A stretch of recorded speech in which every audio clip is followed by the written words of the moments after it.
নমস্কার। এই মুহূর্তে বড় খবরের দিকে নজর রাখবো। লাইনচ্যুত বন্দে ভারত এক্সপ্রেস, বন্দে ভারতের একটি কোচ লাইনচ্যুত হয়ে গিয়েছে। এই মুহূর্তে সেই ছবি আপনাদের দেখাচ্ছি। পুনে স্টেশনের কাছে এই ঘটনা।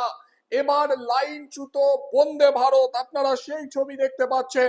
রেল সূত্রে খবর, ট্রেনটি মুম্বাইয়ের ছত্রপতি শিবাজি মহারাজ টার্মিনাস থেকে যাত্রা শুরু করে মহারাষ্ট্রের সোলাপুরের উদ্দেশ্যে যাচ্ছিল।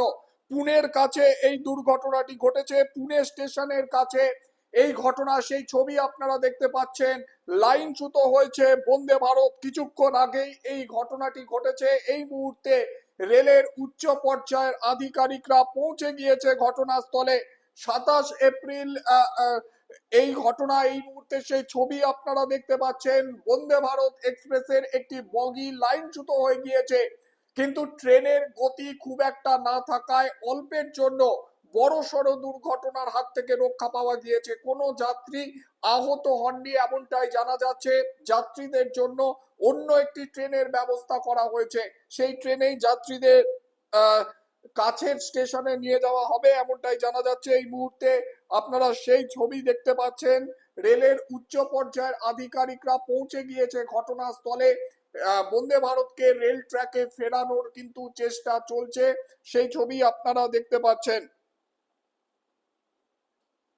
এই মুহূর্তে দর্শকদের জানাবো, এবার লাইনচ্যুত হলো বন্দে ভারত এক্সপ্রেস। তবে অল্পের জন্য বড়সড় দুর্ঘটনা থেকে রক্ষা। ট্রেনে খুব একটা গতি না থাকায় যাত্রীরা কেউ আহত হননি এমনটাই জানা যাচ্ছে। বড়সড় কোনো ক্ষয়ক্ষতি হয়নি বলেই খবর।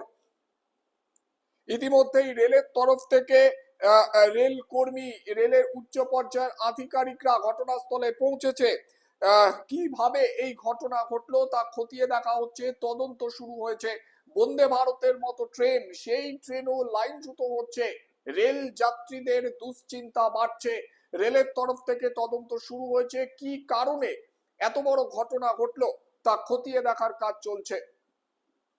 আপনাদেরকে আরো একবার জানাবো, ট্রেনটি কার্যত পুনের কাছে এই ঘটনাটি ঘটেছে। মুম্বাইয়ের ছত্রপতি শিবাজি মহারাজ টার্মিনাস থেকে যাত্রা শুরু করে মহারাষ্ট্রের সোলাপুরের উদ্দেশ্যে যাচ্ছিল। পুনে স্টেশনের কাছে এই ঘটনা। তবে ট্রেনের গতি খুব একটা না থাকায় অল্পের জন্য বড়সড় দুর্ঘটনা থেকে রক্ষা পাওয়া গিয়েছে।